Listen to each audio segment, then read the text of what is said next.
fiery horse with the speed of light, a cloud of dust, and a hearty hi-yo silver, the Lone Ranger.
With his faithful Indian companion Tonto, the daring and resourceful masked rider of the plains led the fight for law and order in the early western United States.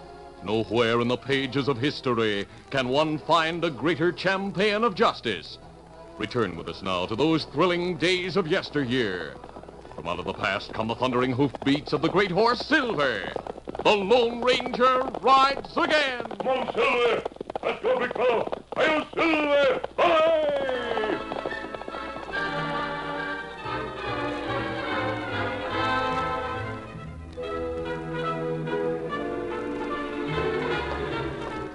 Major Mark Bradley, the executive of the Post, entered the colonel's office and closed the door behind him. The colonel was studying some papers on his desk, and the major hesitated a moment before he spoke. You sent for me, sir? The colonel's head jerked up, his eyes blazing. He roared, "Who are you?" When the colonel insisted on strict formality, it was a danger signal. Without a word, Mark made a smart-about face and left the room. Then he knocked on the door. He waited a full 2 minutes. Finally, from inside the office, Mark saluted. Major Bradley reporting as ordered, sir. The colonel returned the salute. At ease. At this stage in your career, you shouldn't have to be reminded of the fundamentals of military courtesy, Major. No, sir. I've received orders from the War Department, forwarded through the headquarters of the Western Command at Fort Lincoln. Yes, sir. But since you're one of the Western Commander's favorites, one of General Homer's bright young men, I don't suppose there's any necessity of telling you what's in the orders. Well, have you anything to say? No, sir. Then, for your information, I've been relieved of this command, and you are to take my place. Don't tell me the news is unexpected. I'm sure it means a promotion for you, sir. This is only a frontier post. In Washington... In Washington, I'll do nothing. I'm a fighter, Major, not a desk soldier. You have a fine record, sir. Yeah, it's been too good. The War Department's decided to coddle the Indians, so I must be removed. Well, I'm sure... Sure, yes, you're very sure. But I stand by every recommendation I've made to Washington. There's gold in the Indian Territory west of here. That land should be open to prospectors. That means Thundercloud's tribe should be moved out, moved farther west. Into the mountains? And why not? Well, we have a treaty with Thundercloud. I say write a new one. Thundercloud wants peace. But he'll fight before he consents to give up the land that's rightfully his. Let him fight. If I were in command here, he'd be beaten. There's no getting away from Washington's directive, sir. Settlers are to be kept out of the Indian Territory. And you intend to follow the directive? There's no choice. There might have been. I don't understand. Oh, yes, you do. I've been hoping for just one incident. One case in which settlers are attacked by the Indians. Then I'd have shown them. I can't believe you'd want another Indian war, sir. A good soldier never avoids a fight, Major. The Army's mission is to preserve the peace. Preserve it, then. Truckle to the savages. Play safe. To be fair... All right, all right. The Western commander's won. He's rid of me. But it will take at least a week to make an inventory of all the public property in the fort, and I shall retain command until it's completed. Yes, who is it? Sergeant Major, sir. Come in. Sir, I've just been down to the stables. Found Corporal Kane of Company C loading rifles and ammunition into a freighter's wagon. Said he was acting under orders. I never heard of any such order. Rifles and ammunition? 50 rifles, 24 cases of ammunition. Looks like a case of theft to me. Where is Kane? I got him and the freighter waiting outside. Bring them in. Yes, sir. All right. Come in, you two. Colonel, I don't know what this is all about. He's the freighter, named Zach Torrance. Brought a load of flour in late this afternoon. That's right, and the cook gave me supper. I was just getting ready to leave when this soldier said he had a job for me. Transport some guns and ammunition to Chief Thundercloud. To Thundercloud? Ask him.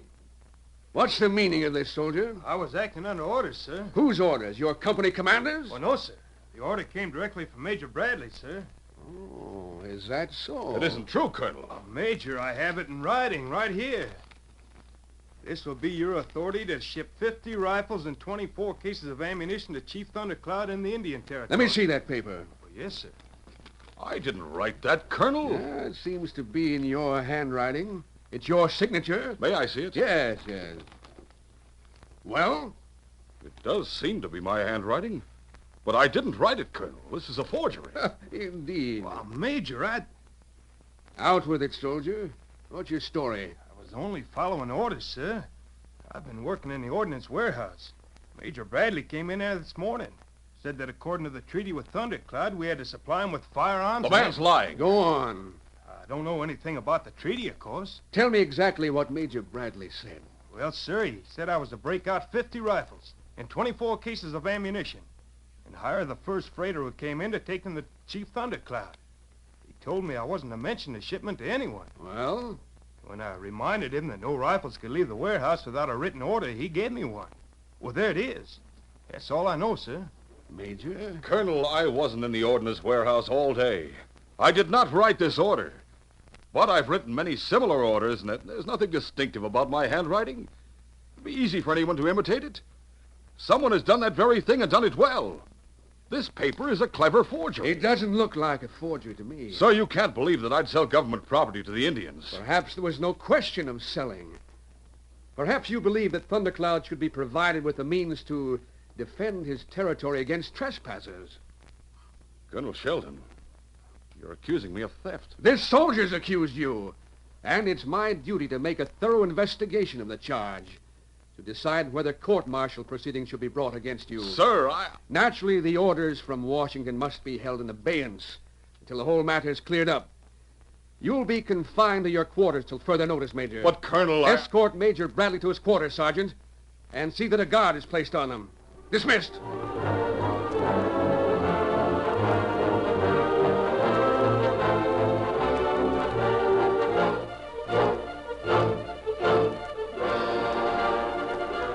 On the following day, the news of the Major's arrest spread through Rocky Ridge, the closest town to the fort.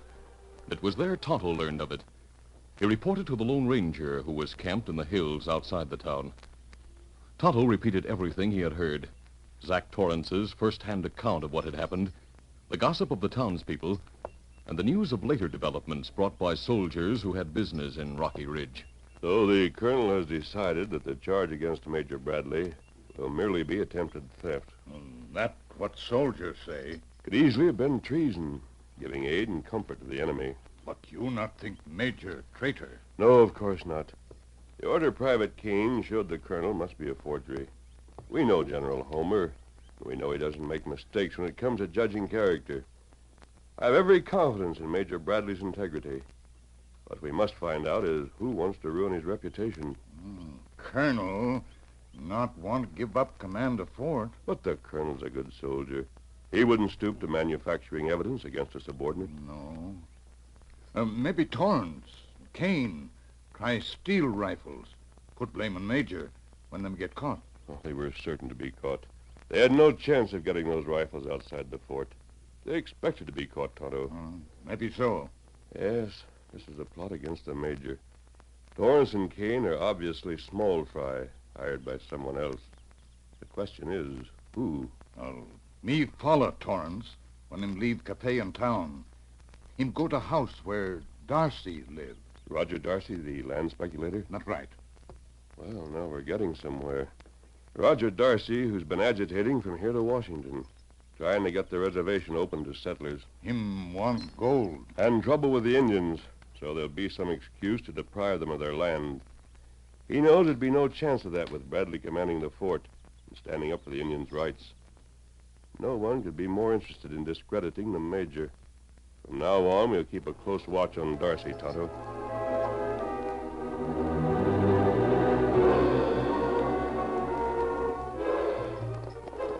The house where Roger Darcy lived had been built for a territorial governor.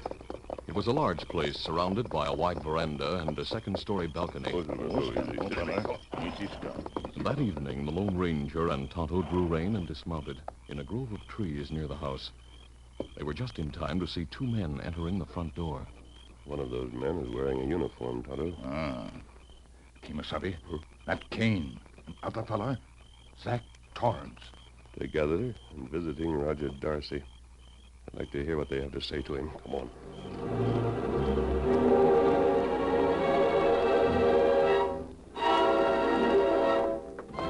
Private Kane and Zach Torrance followed Darcy into what had once been the governor's library, and which now served as Darcy's office. It was a mistake for you to bring Kane here, Zach. Well, he insisted on coming, boss. Why, Kane? I want to know what you're up to and what Zach's up to. It doesn't concern you. I think it does. Might as well tell him, boss. We heard Hank Carter and Joe Smith talking it over. How much did you hear, Kane? Enough. Zach's going to take Hank and Joe and half a dozen others to Rainbow Canyon, inside the reservation. He's persuaded the poor fools that Thundercloud's made a deal with him, that they're to be allowed to prospect the canyon. Well, that's the whole story. Zach hasn't made any deal with Thundercloud. If Hank and the others choose to believe him, it's their business, isn't it? They'll all be killed. Rainbow Canyon's more than Indian territory. It's sacred ground. You and I know that. Hank and his friends don't. Oh. You want them to be killed. Why not? The colonel will send troops into the territory. Of course. There'll be a nice little war, and when it's over, the Indians will be moved farther west. What's your objection? Pay me off now, and I won't object. Oh, no. Your work isn't finished until you testify against the Major at his court-martial. Now, listen, there's a lot of paperwork connected with a court-martial. And if the colonel decides to invade the territory before it's finished, there'll be no trial. Not until after your little war has been fought. What of it? I might have to hang around here for months. Were you planning to desert, Private Kane? You know I was. You'll have to postpone it. How would you like me to go to the colonel and tell him it was you who forged that order for the rifles and ammunition? Well, you wouldn't do anything like that. Oh, wouldn't I? And get yourself sent to jail as an accessory? I want my money now. You'll get your money when you've earned it, and I... What was that? What was what? I thought I heard footsteps upstairs. Ah, rats. We'll see. What are you so jumpy about, boss? You two might have been followed here. But how could anybody get inside the house? The door's barred. What's to stop anyone climbing up the balcony and getting in one of the upstairs windows? If some friend of the Major happened to hear what we've been talking about... Look, down the hall. Someone going through the window out to the balcony. Stop! There they are. Two men running for the woods. Stop them.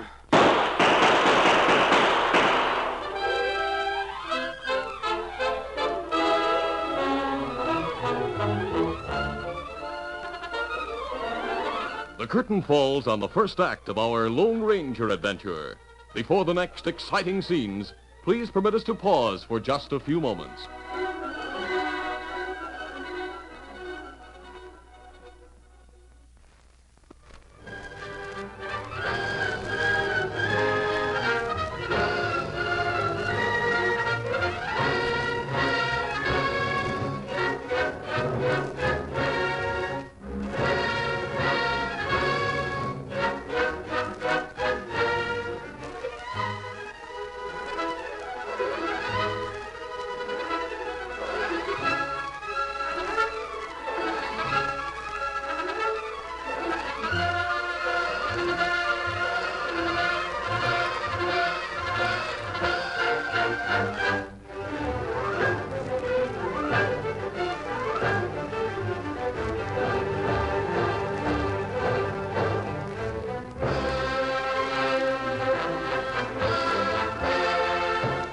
now to continue. It was on a dark night nearly a week later that Zach Torrance started into the Indian Territory with Hank Carter, Joe Smith, and 4 other men. It don't make sense, Zach, trying to follow a trail on a night like this. I know the way. Yeah, but if we have Thundercloud's permission, what's the matter with traveling by daylight? I promised him he'd get half the gold we mined. I also promised him that I'd keep the deal a secret. He wants to use his share of the gold to buy rifles and ammunition. Doesn't want the Army to know anything about it. It's no business of the Army's. That's right. But if we left town by daylight, the soldiers would be sure to ask questions. There's always some of them around. And we might be followed by some would-be prospectors, too. Thundercloud gave me permission to bring 6 men into the territory. That's all. How far is it to Rainbow Canyon? We'll be there by morning. Good enough.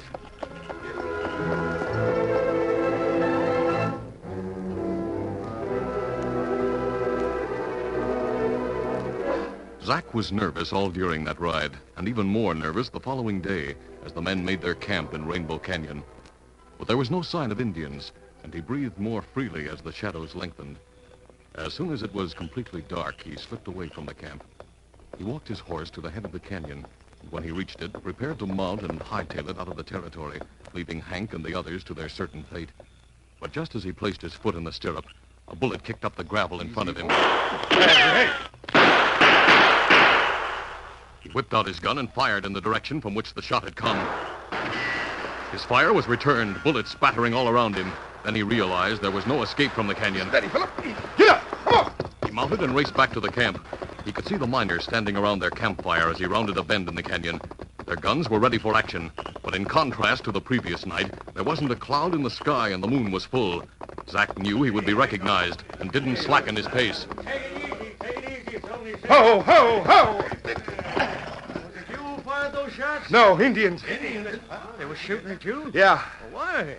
Why didn't you tell them who you were and that you had Thundercloud's permission to prospect the canyon? He's double-crossed us. He means to kill us all. Why, that dirty... There's only one thing we can do. Make a break for it. Get your horses, men. We'll fight our way out.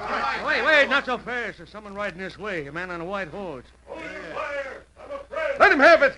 No, you don't, Zach. Give me that gun. He isn't any Injun. He said he was a friend. He's wearing a mask. He's an outlaw. We're 7-1. He said he was a friend, and we'll give him a chance to prove it. Give me back my gun. I'll keep him covered with your gun. What's your business, stranger? I come from Chief Thundercloud. He's a renegade. Shoot him down. I'm no renegade.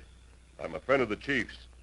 And if you want to save your lives, you'll listen to me. Thundercloud gave us permission to prospect here. What you mean by double-crossing us? It isn't the chief who's double-crossed you. Tell him, Zach.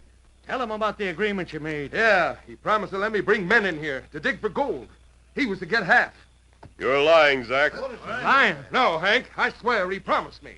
Are you ready to listen to me, men? Yeah. Very well. This canyon is sacred ground to the Indians. Thundercloud would never give anyone permission to prospect here. Zach knew that. He brought you here, and he intended to sneak away tonight to leave you to be killed by the Indians. That isn't true. He was trying to escape a few minutes ago, but the Indians stopped him at the head of the canyon. No. If you weren't trying to get away, what were you doing up there? I was only scouting around. It's a likely story.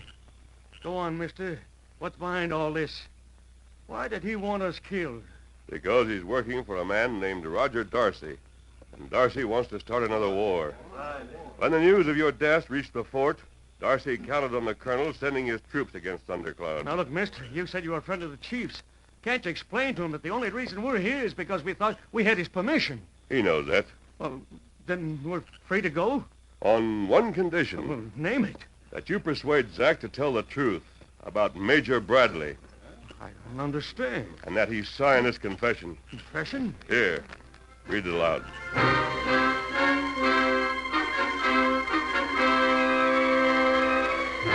Major Bradley's court-martial got underway the following morning with Colonel Sheldon presiding. The charge was read. The trial judge-advocate presented the case for the prosecution. And when the prosecution rested, Bradley, who had refused the services of a defense counsel, rose to address the court. Mr. President, gentlemen, I have been charged with theft. This is a special court, so the maximum sentence it can impose is 6 months in the guardhouse. However, if I am convicted, the court must realize that I shall have to resign my commission. If the War Department requests it. The War Department will, sir. my usefulness as an officer will be at an end. As for my defense, I have only my word, and only my record to back it up. I wish to be sworn in. Place your hand on the book. You swear to tell the truth, the whole truth, and nothing but the truth? I do. Proceed. Private Kane has testified that I visited the Ordnance Warehouse in the morning of June 24th. That is untrue. I spent the entire morning in my office, with the exception of 1 hour during which I inspected the stables. I did not order Kane to ship rifles and ammunition to Chief Thundercloud. And I did not write the authorization which has been submitted as evidence. I am absolute innocent of the charges which have been made against me. That all you have to say? Yes, sir. There's nothing more I can say. What's going on outside? Come in. Colonel Sheldon. What's going on out there, Sergeant? What's all the noise? Sir, the whole town is gathered outside the gates.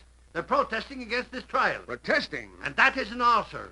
The guards have just admitted 4 men into the fort. Who are they? Zach Torrance, the freighter who was involved in this case. Roger Darcy, a masked man. What, an outlaw? The guards let him inside the fort? Have they gone crazy? Well, there was nothing they could do about it, sir. The 4th man in the party is General Homer. What? The commander of the West? Yes, sir. Oh, here he is now. Come in.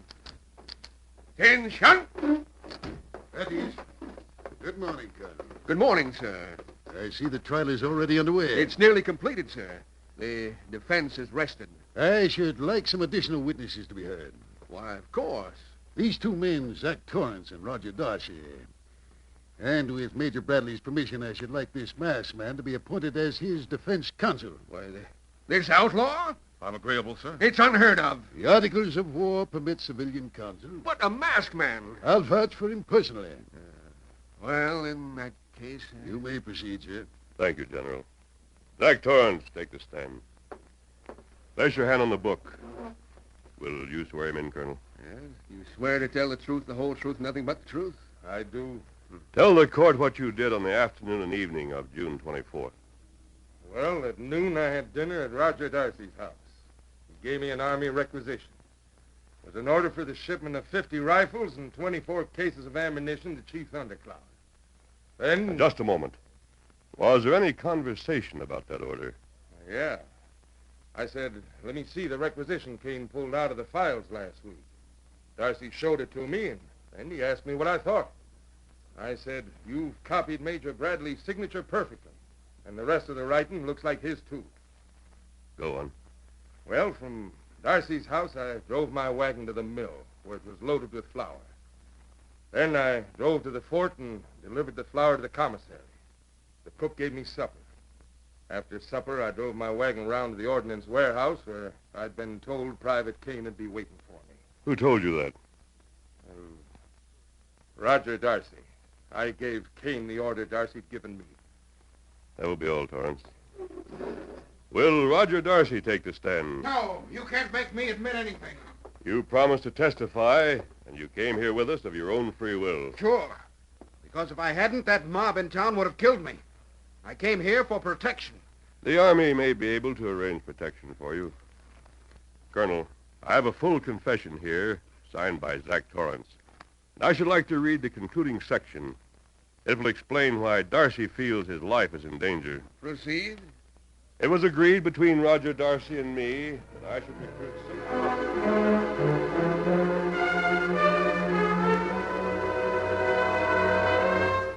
As the Lone Ranger read the confession which Zach Torrance had signed in Rainbow Canyon, exposing Darcy's plot to start an Indian war, the colonel's face grew stern, and his lips were compressed into a grim line.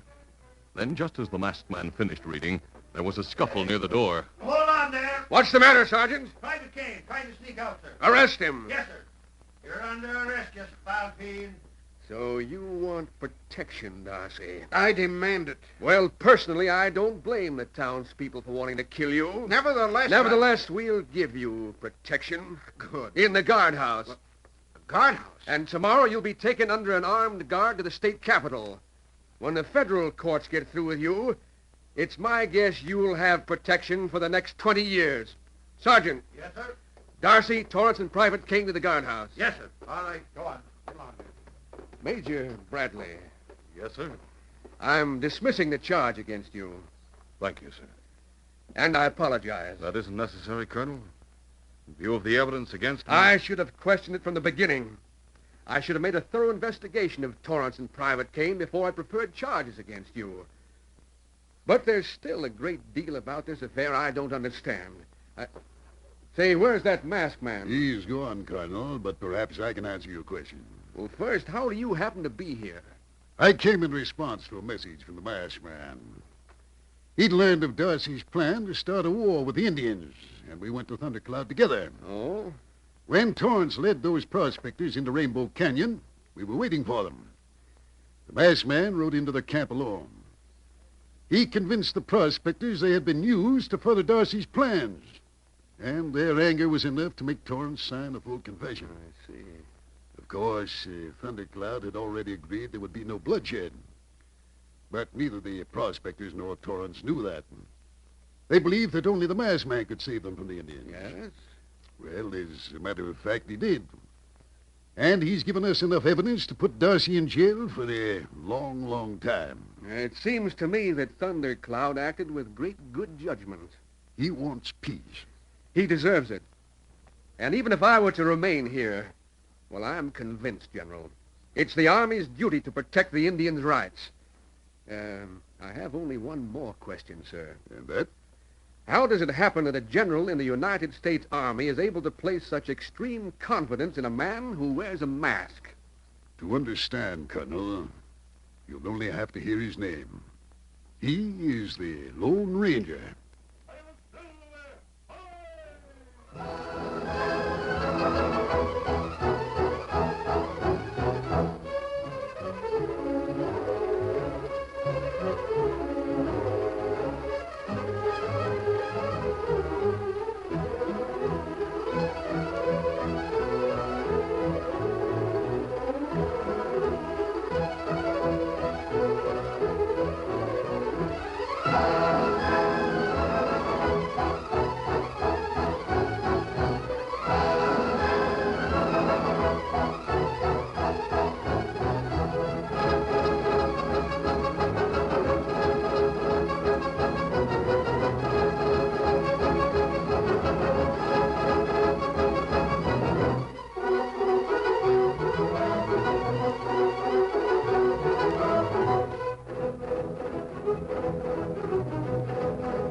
This is a feature of the Lone Ranger Incorporated, created by George W. Trendle, produced by Trendle Campbell Enterprises, directed by Charles D. Livingston, and edited by Fran Stryker.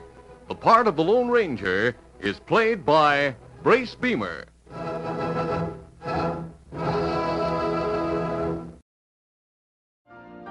You've been listening to the OTR Gold Network.